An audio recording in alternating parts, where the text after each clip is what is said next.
Welcome to మెగా9 TV. ఒకప్పుడు భారతదేశం అంటే శాంతి వచనాలు వల్లించే దేశం, శత్రువు కవ్విస్తే ఐక్యరాజ్య సమితికి వెళ్ళి ఫిర్యాదు చేసే దేశం.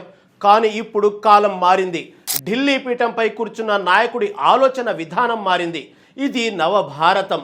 ఎవరైనా మన జోలికి వస్తే వాళ్ళ సైన్యం మీద కాదు, వాళ్ళ ఆర్థిక మూలాల మీద, దౌత్య సామ్రాజ్యం మీద కనీ విని ఎరుగని రీతిలో సర్జికల్ స్ట్రైక్స్ చేసే దేశం.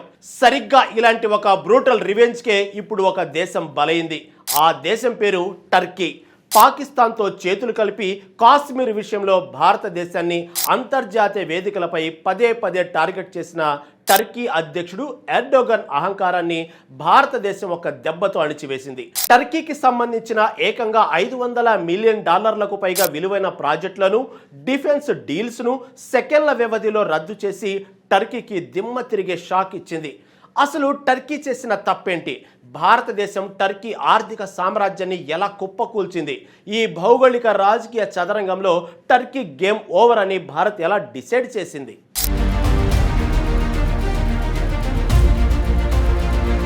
టర్కీ భౌగోళికంగా ఆసియా, యూరప్ ఖండాలను కలిపే ఒక వ్యూహాత్మక ప్రదేశంలో ఉంది.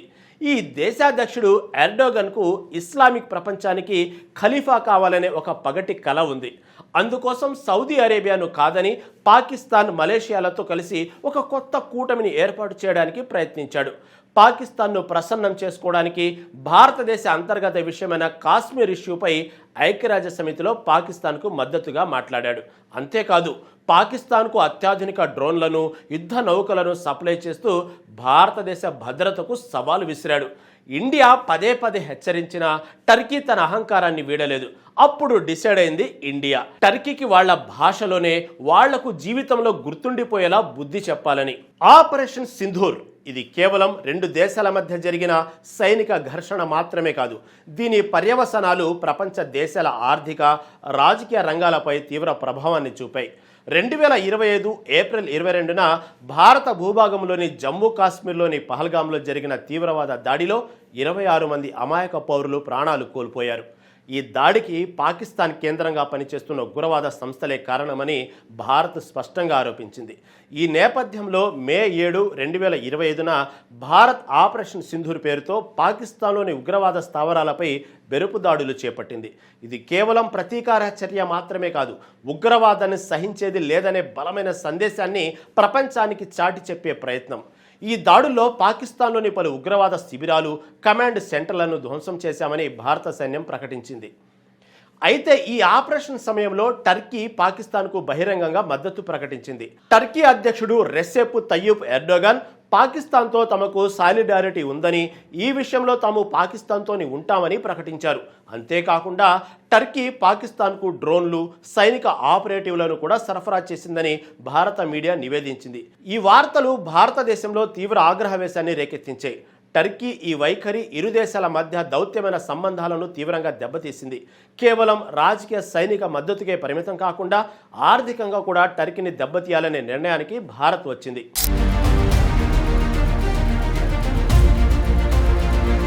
ఈ పరిణామాల నేపథ్యంలో భారతదేశంలో టర్కీ ఉత్పత్తులపై విస్తృతమైన బహిష్కరణ ఉద్యమం ప్రారంభమైంది.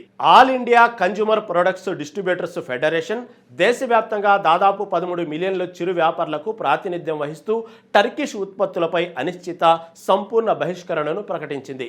చాక్లెట్లు, బిస్కెట్లు, స్కిన్ కేర్ ఉత్పత్తులు, ఇతర ఆహార పదార్థాలతో సహా అనేక రకాల టర్కిష్ వస్తువులు భారత మార్కెట్ నుండి అదృశ్యమయ్యాయి. కేవలం చిరు వ్యాపారులే కాదు, రిలయన్స్, ఫ్లిప్కార్ట్ వంటి అతిపెద్ద ఈ-కామర్స్ సంస్థలు కూడా తమ ప్లాట్ఫామ్ల నుండి టర్కిష్ ఫ్యాషన్ బ్రాండ్లను తొలగించాయి. ట్రెండ్యోలు, LCYKకి, మావి వంటి ప్రఖ్యాత బ్రాండ్లు భారతీయ ఆన్లైన్ షాపింగ్ సైట్లో కనిపించకుండా పోయాయి.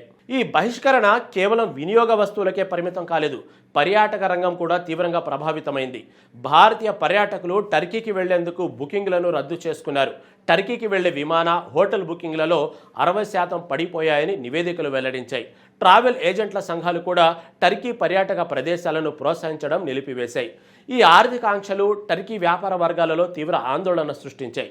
ఇది కేవలం సాధారణ బహిష్కరణ ఉద్యమం కాదు, భారతదేశం టర్కీకి చెందిన సెలెబీ ఎయిర్పోర్ట్ సర్వీసెస్ అనే సంస్థ యొక్క భద్రతా అనుమతులను కూడా రద్దు చేసింది. భారతదేశంలోని 9 ప్రధాన విమానాశ్రయాలలో గ్రౌండ్ హ్యాండ్లింగ్, కార్గో కార్యకలాపాలకు నిర్వహించే ఈ టర్కిష్ కంపెనీ భారత ప్రభుత్వ నిర్ణయంతో ఒక్క రోజులోనే సుమారు $500 మిలియన్ వ్యాపార విలువలను కోల్పోయింది.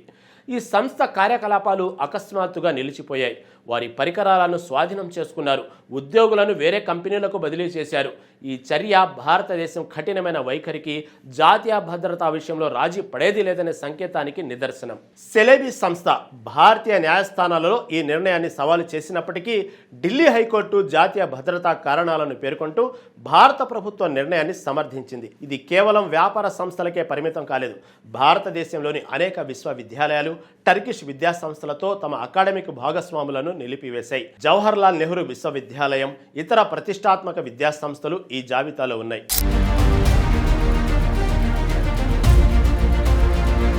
గత కొంతకాలంగా భారతదేశం టర్కీల మధ్య సంబంధాలు చాలా క్లిష్టంగా మారాయి. ఆపరేషన్ సింధూర్ తర్వాత టర్కీ పాకిస్తాన్కు మద్దతుగా నిలవడం భారతదేశంలో తీవ్ర వ్యతిరేకతకు దారితీసింది.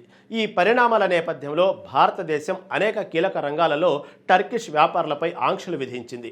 ముఖ్యంగా టర్కిష్ మార్బులు, యాపిల్ దిగుమతులపై గణనీయమైన ప్రభావం పడింది. భారతదేశం వార్షికంగా దాదాపు 2500 నుండి 3000 కోట్ల రూపాయల విలువైన మార్బుల్ను దిగుమతి చేసుకుంటుంది.